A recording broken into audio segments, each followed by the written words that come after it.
আসসালামু আলাইকুম ওয়া রাহমাতুল্লাহি ওয়া বারাকাতুহু। আজকে আপনাদের দেখাবো পেঁপে গাছ নিজ হাতে করে পেঁপে গাছ লাগানো। যদি রিজিক থাকে আল্লাহ পাক খাওয়াইবে নাহলে খাওয়াইবে না। পেঁপে গাছ লাগানো হয়েছে, দুইটা গাছে ঠিকমতো পেঁপে হয়েছে, দুইটা গাছের পেঁপে ঠিক আছে, যে পেঁপে ফল ধরছে। এই যে হাতে গাছ লাগানো, এই দেখাচ্ছেছে আপনাদের। আর এই একটা পেঁপে ফল ধরছে, ঠিক আছে। কিন্তু এই যে গাছ, এই যে ফুল ধরছে, একে আপনি কী করবেন? এই যে ছয়টা গাছের ভিতর, চারটে গাছে ফুল ধরছে। এই যে ফুল ধরলো, এই দেখুন, ছয়টা গাছের মধ্যে দুইটা গাছে ঠিক মতন ফল হয়েছে আর চারটে গাছে ফুল হয়েছে। এই যে ফুল, এই যে ফুল গাছ হলে কি করা যায় আপনি সাথে দয়া করে জানাইবেন।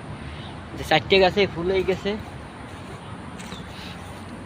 এই একটা ফুল, এই একটা মাথা কাটিয়ে দিছি ফুল হওয়ার কারণে, কিন্তু তারপরে ফুল হইতেছে। এই যে মাথা, এই মাথা কাটিয়ে দিছি। আর এই এটা ফুল হয়েছে, দুইটা গাছে ফল আর চারটে গাছে ফুল। এখন কি করা যায় জানা কিন্তু।